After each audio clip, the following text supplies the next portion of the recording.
আসসালামু আলাইকুম। আমি মিজানুর রহমান মিরন। আমার YouTube channel free motion by Mizanur আপনাদের সবাইকে স্বাগতম জানাচ্ছি। আজকে আমি এমন একটা বিষয় নিয়ে কথা বলবো, সেটা হচ্ছে গণ অভ্যুত্থান।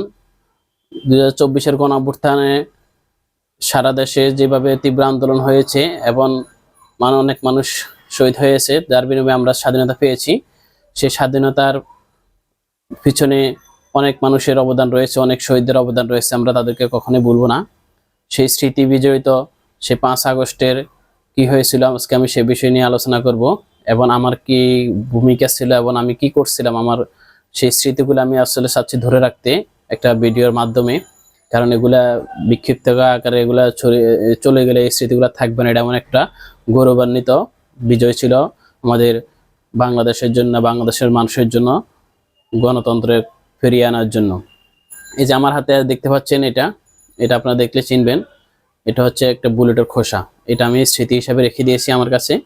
পরবর্তী যদি কখনো সুযোগ হয়, বেঁচে থাকি, পরবর্তী প্রজন্মকে এটা আমি দেখাবো যতদিন থাকে। এবং যদি না থাকে, সে বিষয়ে যাতে থাকে, এই জন্য আমি ভিডিওটা করে রাখতেছি। এটা থাকতেও পারে, নাও থাকতে পারে, বলা যায় না, ওরা হারাই যেতে পারে। তো এটা হচ্ছে যখন আন্দোলন তীব্র হচ্ছিল, 19 জুলাই, 20 জুলাই, তারপর 21 জুলাই, তখন এই খোসাটা আমি আমার দোকানের সামনে যখন গুলি করছে, তখন এই গুলির খোসাগুলো নিচে পড়েছিল। আমি ওখান থেকে এটা রেখেছি, অনেক খোসাই পড়ছে। তো আজকে আমি আমার শেয়ার করব আমার 5 আগস্টের স্মৃতিগুলো আমি শেয়ার করব। তার আগে আমি চলে যেতে চাই 19 জুলাই, যখন সারা দিকে তীব্র আন্দোলন, ইন্টারনেট বন্ধ, সারা দেশের মানুষকে গুলি করা হচ্ছে, বিভিন্ন জায়গায় মানুষ কোনো খোঁজ খবর পাচ্ছিল না। আমাদের দোকানও বন্ধ করে দেওয়া হয়েছিল, আমরা তো কোনো দোকান করতে পারি নাই। সে কারফিউ ছিল, কারফিউ মানুষকে বের হতে দিচ্ছিল না, দোকানপাট খুলতে দেওয়া হচ্ছিল না সরকারের পক্ষ থেকে। তখন আমি গিয়েছিলাম আমার দোকানের পাশে, আমি গেছি রামপুরা, দেখতে গেছি বিকেলে, যে দেখি কি অবস্থা। তো যেটা দেখছি সেটা দেখার জন্য আসলে আমি প্রস্তুত ছিলাম না। আমি গিয়ে দেখি, যা দেখলাম, প্রচুর মানুষ, আন্দোলন, রাস্তাঘাট পুরো ব্লক, আন্দোলন হচ্ছিল তীব্র আকারে। রাস্তাঘাটে বিভিন্ন জায়গায় টায়ার জ্বালিয়ে আন্দোলন করছে। কিন্তু আমি যখন দেখার পরে, আমি এক মোবাইল দিয়ে একটু ভিডিও করছিলাম, কিন্তু আমাকে ভিডিও করতে দেওয়া হয় নাই। অনেকে নিষেধ করছে যে ভিডিও করেন না, ভিডিও করলে প্রবলেম হতে পারে। আমি আসার সময় হঠাৎ করে দেখলাম আমার মাথার উপর দিয়ে 2-3টে হেলিকপ্টার চলে আসছে। হেলিকপ্টার এসে গুলি করতেছিল। আমি দৌড়ে চলে আসছি। আমি দৌড়ে বেশি আসতে পারি না, আমি এক বাসা ছিল, বাসায় ঢুকে গেছি। তারপরে আমি দোকানে চলে আসছি, আমি আর ওইদিকে যাই নাই। তো আজকে আমি জানাবো যে আমার যে 5 আগস্টের দিন সকাল থেকে কি ঘটনা ঘটেছে এবং কি হয়েছে, আমি সেটা আপনাদেরকে দেখাবো। তার আগে আমি 19 জুলাইয়ের ভিডিওটা আপনাকে দেখাই আসতেছি, তারপর 5 আগস্ট আমি শুরু করবো।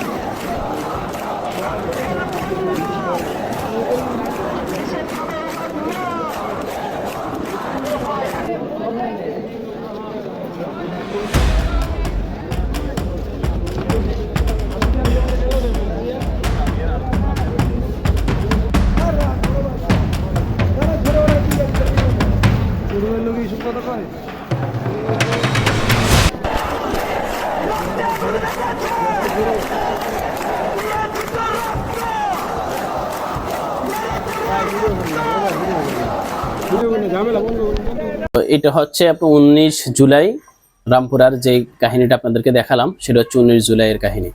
তো কিন্তু মাঝখান দিয়ে একবার আন্দোলন বন্ধ হয়েছিল, অর্থাৎ সরকার সবকিছু চালু করছিল, নেটও চালু দিয়েছিল। কিন্তু যখন আবার আন্দোলন, সরকার পতনের এক দফা আন্দোলনের দাবিতে সবাই রাস্তায় নেমেছে, তখন আবার রাস্তাঘাট, ইন্টারনেট সব বন্ধ করে দিয়েছিল। 5 আগস্ট সকাল, আমি রাত্রে 4 আগস্ট রাত্রে, তখন ফেসবুকে অনেক গুজব ছড়াচ্ছিল। ওই রাতকে বলা হচ্ছিল আসলে গুজবের রাত। রাত্রে থেকে আমরা ফেসবুকে দেখতেছিলাম, তখন ফেসবুক চালু, 4 আগস্ট রাতেও ফেসবুক চালু ছিল। বিভিন্ন জায়গায় দেখতেছে ছাত্রলীগ, যুবলীগ বা বিভিন্ন আওয়ামী লীগের অঙ্গ সংগঠনের নেতাকর্মীরা, বিএনপি বা অন্যান্য যারা আছে সমন্বয়ক, এদের বাসা বাড়িতে হামলা করতেছিল। যে আগামীকালকে রাস্তায় নামতে দেওয়া যাবে না, 144 ধারা জারি করছে পুলিশ, কারফিউ জারি করা হয়েছে যে রাস্তায় কাউকে নামতে দেওয়া হবে না। এদিকে বৈষম্য বিরোধী ছাত্র আন্দোলনের নেতারা ঘোষণা দিয়েছেন যারা যেভাবে হোক রাস্তায় নামবে 144 দ্বারা ভঙ্গ করবে এবং কারফিউ ভঙ্গ করে তারা রাস্তায় নামবে। আসলে কি হচ্ছিল এটা আমরা সকাল পর্যন্ত অপেক্ষা করতেছিলাম যে কি হবে না হবে। আসলে সারা রাত মানে অনেক রাতে জেগেছিলাম, ঘুমাইতে পারি না। পরে ঘুমাইছিলাম, ঘুমানোর পরে আমি রাত্রে সকালবেলা যখন ঘুম থেকে উঠি তখন প্রায় 10টা 10:30 বাজে। ঘুম থেকে উঠে আমি আমার দোকানে গেছি দোকান খোলার জন্য, কিন্তু যাই দেখে যে পুলিশ এসে সব দোকানপাট বন্ধ করে দিয়েছে। আশপাশে শুনশান নীরবতা, মানুষ রাস্তার আশপাশে টেনশনে আছে, সবার মুখে মুখে চোখে মুখে আতঙ্ক যে কি হচ্ছে দেশে আসলে কিছু কি হচ্ছে কেউ কিছু বলতে পারতেছে না। দেশ ব্যবস্থা কি মানুষ রাস্তায় নামতেছে নাকি নামতেছে না, কি সরকার কি পদক্ষেপ নিচ্ছে, নাকি আবার বিভিন্ন জায়গা থেকে আমরা শুনতেছি সরকার সেনাবাহিনী কি গুলি করবে না করবে না, এটা একটা সবার টেনশনে ছিল। সেনাবাহিনী তার আগে ঘোষণা হচ্ছে যারা জনগণের পক্ষে থাকবে, কিন্তু আসলে কি সেটা জনগণের পক্ষে থাকবে কিনা এটা নিয়ে একটা টেনশন ছিল।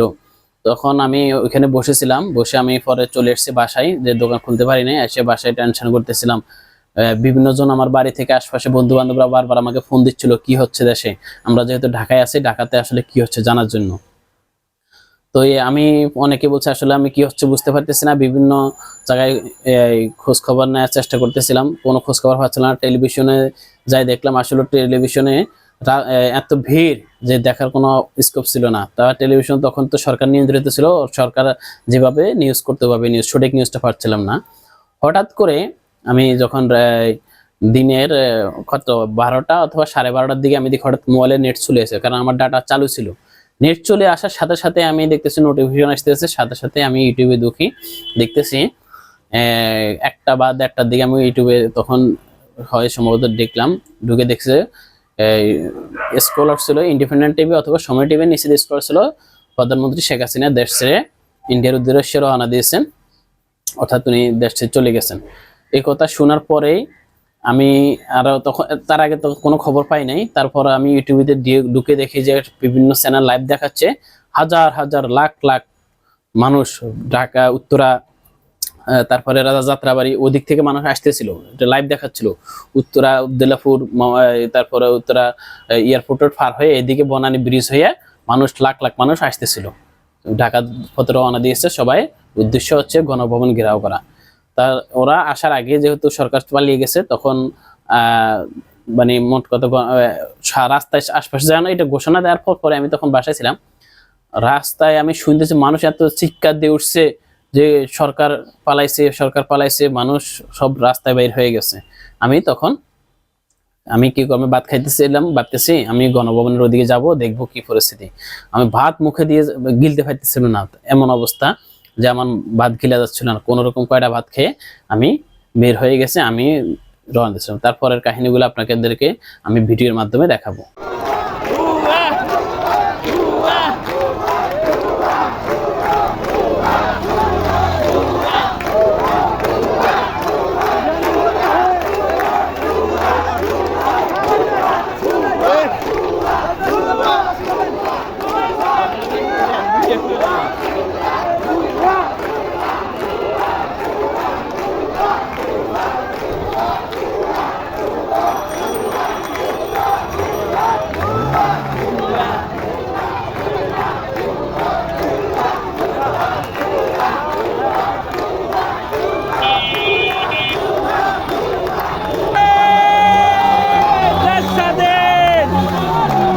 হাসিনার পতন, দেশ স্বাধীন।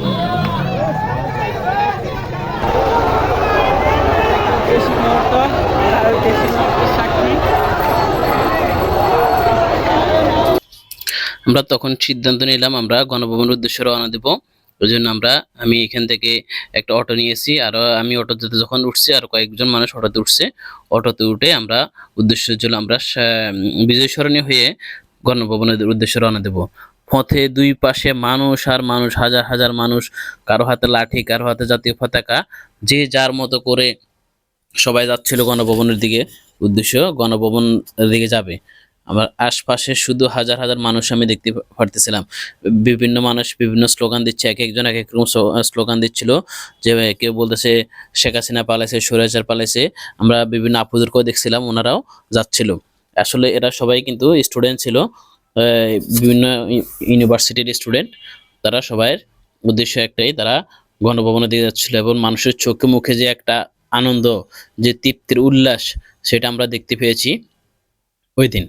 হাজার হাজার মানুষ, আমি দেখছি ঢাকা শহরে এমন কোনো জায়গা বাদ নাই যে মানুষ নেই। তখন পুরো ঢাকা শহর ব্লক হয়ে গেছে, রাস্তায় যে যার মতো করে বাসা বাড়ি থেকে সবাই নেমে এসেছিল। তো আমরা একটা অটোতে করে আমরা যাচ্ছি, গিয়ে যখন আমরা পর্যন্ত গেছি, এই বিজয় সরণি পর্যন্ত গেছি, বিজয় সরণি মোড়ে শেখ মুজিবের একটা বড় বিশাল ভাস্কর্য ছিল, কিন্তু আমরা যার আগে দেখলাম তো এখানে হাজার হাজার মানুষ ওই ভাস্কর্য নিয়ে টানাটানি শুরু করছে। কেউ চেষ্টা করছে ভেঙে ফেলার জন্য, কেউ ওই ভাস্কর্যের উপরেই উঠে গেছে।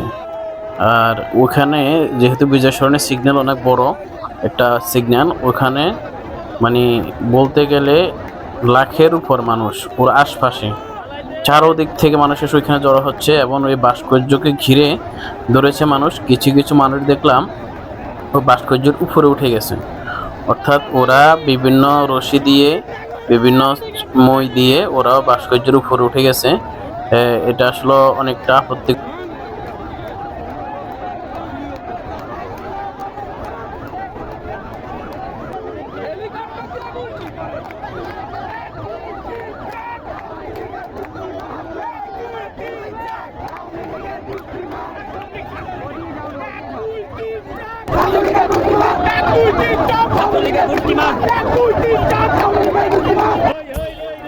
তো ওখানে আমরা মানুষকে দেখেছি যে তারা চেষ্টা করতেছিল যে বঙ্গবন্ধুর মূর্তিটি ভেঙে ফেলার জন্য। তার পাশে দেখলাম আমরা যে একটা অ্যাম্বুলেন্স আসছিল, সবাই কিন্তু জ্যাম, এত ভিড়ের মধ্যে অ্যাম্বুলেন্সটাকে সাইড করে দিয়েছে, অ্যাম্বুলেন্সটা চলে গেছে।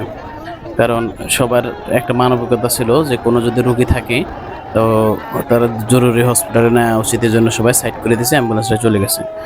কিন্তু সেদিন এত হাজার হাজার মানুষ দেখে আমি অভিভূত, মানে সবার চোখে মুখে একটা বিজয়ের হাসি। অনেকে কান্না করে দিতেছিল যে এত 16 বছর 17 বছর একটা স্বৈর শাসন থেকে তারা মুক্তি পেয়েছে। তখন আমি সিদ্ধান্ত নিলাম আমরা যে, আমি বিশেষ করে আমি চাচ্ছিলাম যে গণভবনের দিকে যাইতে, কিন্তু এত মানুষ যে গণভবনের দিকে যাওয়া পসিবল হচ্ছিল না।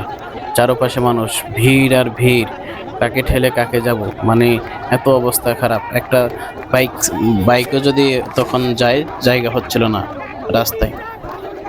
তো আমি সিদ্ধান্ত নিলাম দেখি সামনে একটু আগাবো, দেখি চেষ্টা করি।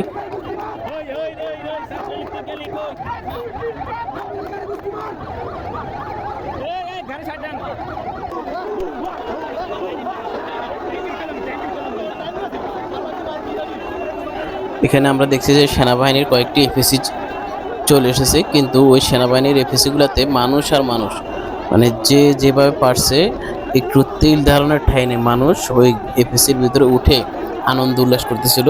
সাথে সেনাবাহিনীরা বসেছিল, তারাও কিন্তু হাত নেড়ে সবার সাথে কোলাকুলি করতেছিল, তাদেরও চোখে মুখে একটা আনন্দের ভাব, তারা অনেক খুশি যে একটা স্বৈরশাসনের পতন হয়েছে, দেশে একটা গণতন্ত্র ফিরে এসেছে, মানুষের বাক স্বাধীনতা ফিরে এসেছে। এরকম অনেক, এখান দিয়ে আমি কয়েকটি সেনাবাহিনীর এফএসি যেতে দেখলাম এবং সেনাবাহিনী মানুষের সাথে হাত মিলিয়ে করমর্দন করতেছিল, আমি সেই দৃশ্যই দেখতেছিলাম। একটা আনন্দঘন পরিবেশ।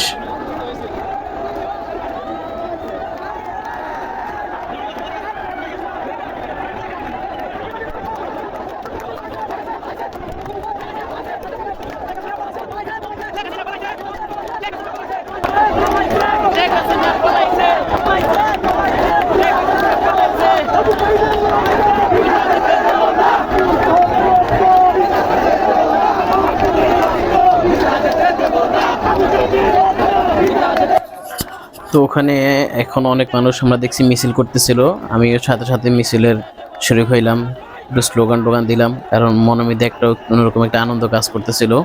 চারদিকে মানুষ উৎসব উচ্চপনায়, কেউ নাচতেছিল, কেউ স্লোগান দিচ্ছিল, কেউ যে যার মতো করে পারতেছে সেলিব্রেশন করতেছিল যে এত বড় একটা বিজয়, একটা 17 বছর স্বৈরশাসনতন্ত্রের মানুষের মুক্তি, যে এটা যে কি একটা আনন্দ, যেটা মানুষ মানে বলে বোঝানো যাবে না। এরপরে দেখলাম যে আরেকটি এফএসি চলে এসেছিল সেনাবাহিনীর, ওটাও ভিতরে মানুষ আর মানুষ, আর ওদিক থেকে মানুষ বঙ্গবন্ধুর ওই এই ভাস্কর্যটি ভাঙার জন্য অনেক চেষ্টা করতেছিল, কেউ রশি পর্যন্ত লাগিয়ে টানতেছিল, কিন্তু ওটা আসলে এত একটা শক্ত, যেহেতু এটা মনে হয় পাথর দিয়ে বা অনেক শক্ত করে বানানো হয়েছে, যেটা চাইলে এভাবে ভাঙে ফেলা যায় না।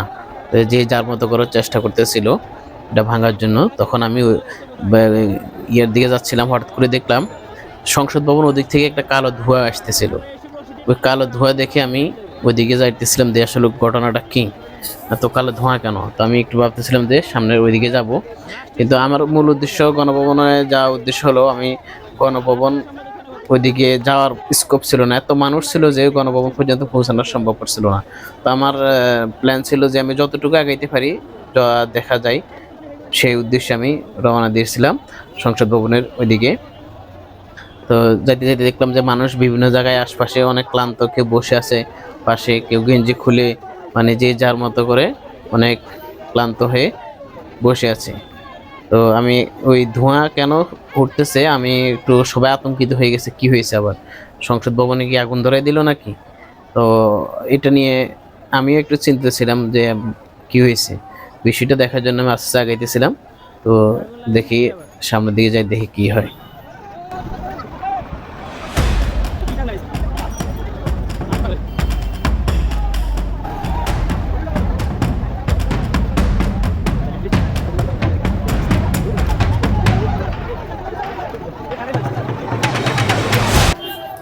তো গিয়ে দেখি আমি ওখানে একটা প্রাইভেট কারে আগুন লাগাই দিয়েছিল কে যেন, ছাত্র জনতা বা কে বা কারা লাগাইছে এটা শিওর ছিল না। যে দেখি যে শুধু আগুন জ্বলতেছে, পুরো গাড়ি পুড়ে ছাই হয়ে গেছে, এখনো তখন আগুন জ্বলতেছে। অনেকে ওই আগুনের সাথে আবার ছবিও তুলতেছে দেখলাম। তো আমি ওইখান থেকে এটা দেখার পর আমি ওখানে চলে গেলাম সংসদ ভবনের ভিতরে। প্রথমে গেটে দিয়ে দেখি মানুষ আর মানুষ, অনেক মানুষ সংসদ ভবনের ভিতরে ঢুকতেছিল।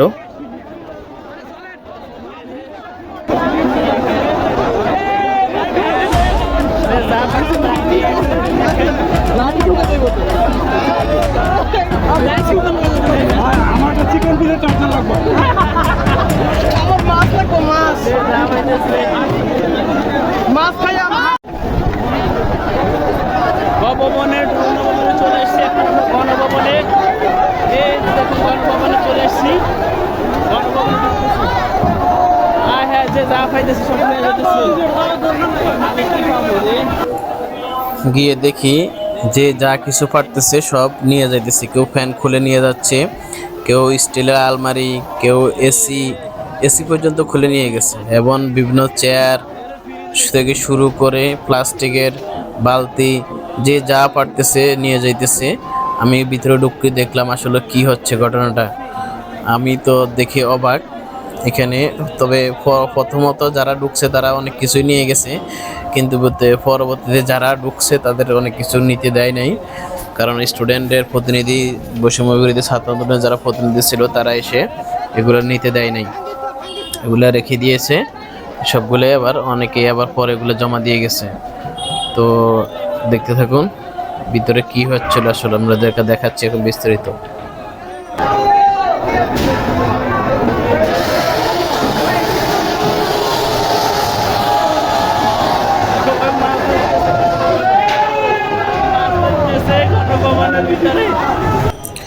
ওখানে আমি দেখি যে সংসদ ভবনের যে পাশে যে পুকুরগুলো ছিল ওখান থেকে অনেকে মাছ ধরতেছে, অনেকেই জাল মেরে মাছ ধরতেছে, অনেকে নেমে পুকুরে অনেকগুলো হাঁস ছিল, মাছ ছিল, যে যার মতো করে ওগুলো ধরে নিয়ে যাচ্ছিল।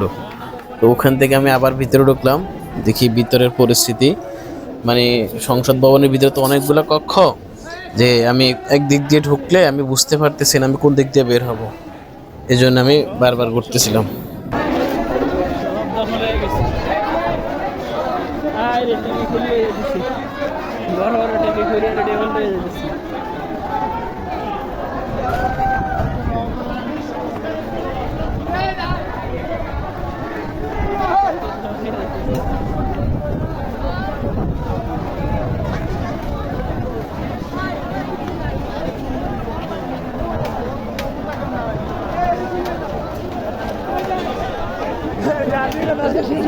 জেনারেটর লয়ে যেতেছে।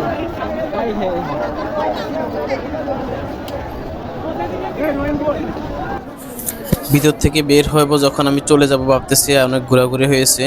বের হওয়ার পথে দেখি মানুষ যে যার মতো করে যা কিছু নিয়েছে, কেউ বের করতে পারছে, আর যারা বের করতে পারেনি এরা এগুলো নিয়ে বসে আছে। কেউ চেয়ার, কেউ বালতি, কেউ বড় বড় সোফা, যে যা পারছে তা নিয়ে অনেকে দখল করে, মানে দখলদারিত্বের মতন আর কি। যে আগে এসছে সে তা নিয়ে সে দখল করে বসে আছে আশপাশে, যেগুলো বের করবে। যদিও পরে এগুলো অনেকে বের করতে পারে নাই। যারা আগে প্রথমে শুরুতে নিয়ে গেছে তারা নিয়ে গেছে, আর যারা পরে তারা এগুলো কিন্তু নিতে পারে নাই। আমি এমন একজনকে দেখলাম যে 1 কেজি লবণের একটা প্যাকেট সেটাও নিয়ে গেছে। আবার কাউকে দেখলাম যে এই যে ফুলের গাছগুলো আছে না, ফুলের গাছ, ফুলের গাছগুলো তুলে নিয়ে যাচ্ছে, ফুলের টব সহকারে নিয়ে যাচ্ছে, আমি সেটাও দেখলাম। আসলে এগুলা যে যার মতো করে নিচ্ছে, কিন্তু আসলে এটা নেওয়াটা উচিত হয় নাই, যেহেতু এটা রাষ্ট্রের সম্পদ, দেশের সম্পদ, জনগণের ট্যাক্সের টাকা এগুলো কিনা, পরবর্তীতে নির্বাচিত সরকারকে এগুলা আবার কিনতে হবে, এগুলা মেরামত করতে হবে। অনেকে এসি পর্যন্ত খুলে নিয়ে গেছে, রানিং অবস্থা এসি, ফ্যান, টেলিভিশন, যে যা পারছে নিয়ে গেছে। অবাক করার বিষয় হচ্ছে, আমি গেছিলাম ঠিক আছে দেখার জন্য, কিন্তু আমি একটা বালতি পেয়েছিলাম। আমি বালতিটা হাতে নিয়েছি, যদিও বালতিটা আমি আনি নাই, পরবর্তীতে বালতিটা রেখে এসেছি, কারণ আমি চিন্তা করলাম ওগুলা দেশের সম্পদ, দেশের জন্য লাগবে, এগুলা যে আমি রেখে চলে এসেছি। আমি আসার সময় শুধু একটা স্টাম্প হয়েছে, একটা ক্রিকেট খেলার একটা স্টাম্প আছে না, স্টাম্প, 3টে স্টাম্প, একটা স্টাম্প আমি হাতে করে নিয়ে এসেছি জাস্ট স্মৃতি হিসেবে রেখে দেওয়ার জন্য। ওই স্ট্যাম্পটা আমার এখনও বাসায় আছে, আমি বাসায় রেখেছি, এটা আমি কোনো কাজে ব্যবহারও করতেছি না। আর যে বালতিটা আমার হাতে দেখতে পাচ্ছেন, এই বালতিটা আসলে আমি হাতে নিচ্ছি, কিন্তু এটা আমি আনি নাই। এটা আমি পরবর্তীতে যখন দেখলাম যে অনেকেই প্রথমে নিয়েছে, পরে দিয়ে গেছে ইচ্ছাকৃত, সব প্রণোদিত হয়ে যায় যার ইচ্ছায় দিয়ে গেছে, আমিও দিয়ে চলে আসলাম। এই হচ্ছে আমাদের 5 আগস্টের স্মৃতি। এই আমি তো পরে এখান থেকে বালতি দিয়ে আমি বাসায় চলে এসেছি। এটা হচ্ছে 5 আগস্ট আমার স্মৃতি।